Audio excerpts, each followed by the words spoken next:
नमस्कार, मैं शुभांशु सिंह राजपूत, अध्यक्ष समृद्ध सनातन संघ। जैसा कि आप सबको पता होगा कि 25 मई को दिल्ली में इलेक्शन है।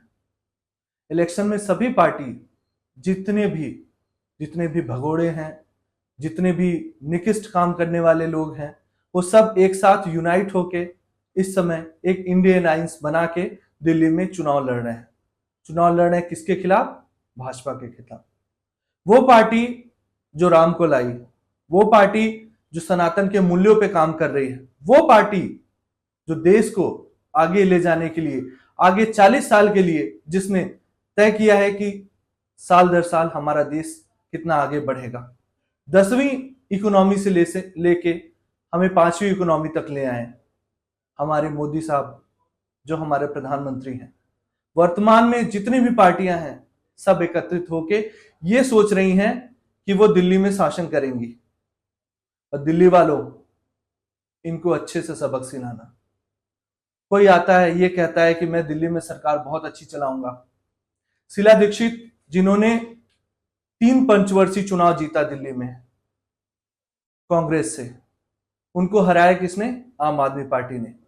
दिल्ली वालों ने सोचा चलो ठीक है, एक नई पार्टी आ रही है, एक नया पढ़ा लिखा इंसान आ रहा है, तो एक अच्छा समाज डेवलप करेगा। उसने क्या किया? हम सब के हाथों में रेवड़ी बांटना शुरू कर दिया। उसने दिल्ली में पहले पानी, फिर बिजली, फिर बस, इस तरह से मुफ्त देना शुरू किया, क्योंकि हम दिल्ली वासियों को मुफ्त की चीजें ज्यादा रास आती हैं, उसको ऐसा लगता है। बट इस बार मुंह तोड़ जवाब देना है, मुफ्त की नहीं। उसने मुफ्त की आदत दे दे के हम सब की आदत खराब कर दी है। उसको लगता है कि हम मुफ्त की चीजें देते रहेंगे और जैसे भी शासन कुशासन जैसे उसको सही लगेगा वैसे चलाता रहेगा। ऐसा अब और नहीं होगा। उसने मुफ्त के चक्कर में दिल्ली की हवा जहरीली बना दी। उसने कहा कि हम यमुना साफ करेंगे, हम एक नई दिल्ली बनाएंगे। जब मैं विदेश दौरे पर जाता हूं, फ्रांस, इटली, जर्मनी, हंगरी, हम वहां की नदियों में देखते हैं वो नदियां कितनी साफ हैं, उन नदियों से कितना व्यापार हो रहा है, उन नदियों से कितना टूरिज्म हो रहा है, कितने आकर्षण का केंद्र है वो, कितना टूरिज्म वहां आ रहा है। हमारी दिल्ली भी उनमें से एक हो सकती है, लेकिन इस केजरीवाल ने हमें इन सब से वंचित रखा। इसने हमारे हाथ में एक फ्री का कटोरा पकड़ा दिया, एक रेवड़ी सिस्टम इसने डेवलप किया कि फ्री की बिजली देंगे। फ्री की बिजली के बिना क्या हम नहीं रह रहे थे? हम तभी भी सरवाइव कर रहे थे, तभी भी हम अच्छे से जीवन जी रहे थे। इसके आने से क्या लाभ हुआ? इसने कुछ स्कूलों की हालत अच्छी कर दी, कुछ मोहल्ला क्लिनिक इसने डेवलप कर दिए, कुछ मोहल्ला क्लिनिक आज की तारीख में भी बंद पड़े हैं। इसने कहा हम एयर पॉल्यूशन को इंप्रूव करेंगे। इतनी घटिया घटिया क्वालिटीज के इसने इंस्ट्रूमेंट लगवाए जो कि अभी बंद पड़े हैं। एयर क्वालिटी इंप्रूव करने के बजाय और भी खराब हो गई दिल्ली में। आप ये सोचिए कि आगे वाली जनरेशन को हम क्या देने वाले हैं।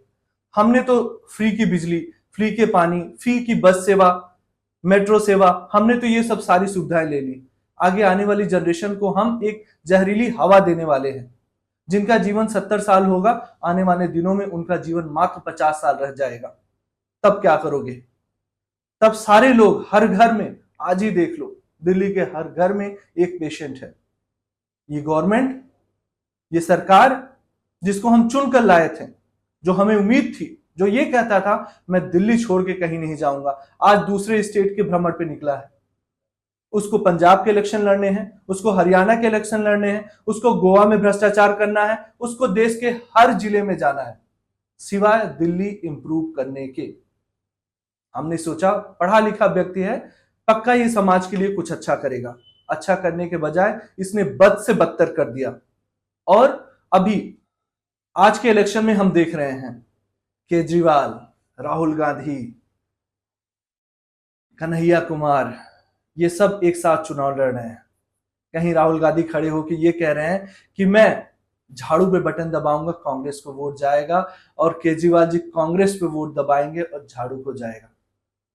ये लोग जो टुकड़े टुकड़े को समर्थन करते हैं, जो देश को तोड़ने का काम करते हैं, आज घर घर जाके चुनाव में वोट मांग रहे हैं। लेकिन दिल्ली वालों 25 तारीख को इलेक्शन में इनको धूल चटा देना। इनमें से कोई भी नेता आपके घर आए तो उसको अफसोस होना चाहिए कि मैंने बिना काम किए वोट मांगने की जरूरत की। हमने इनको दिल्ली सौंपी थी। दिल्ली देश का दिल है, दिल्ली देश की राजधानी है। इसने देश में इतना गलत एग्जाम्पल सेट किया, ये बाकी के राज्यों में क्या करेगा। सो मेरा आप सब से आग्रह है कि आप 25 तारीख को वोट दें। वोट ये देखते हुए दें कि आपके भविष्य के लिए, आपके बच्चों के भविष्य के लिए, आने वाली जनरेशन के लिए कौन क्या करने वाला है। मोदी जी देश को कहां से कहां तक ले गए।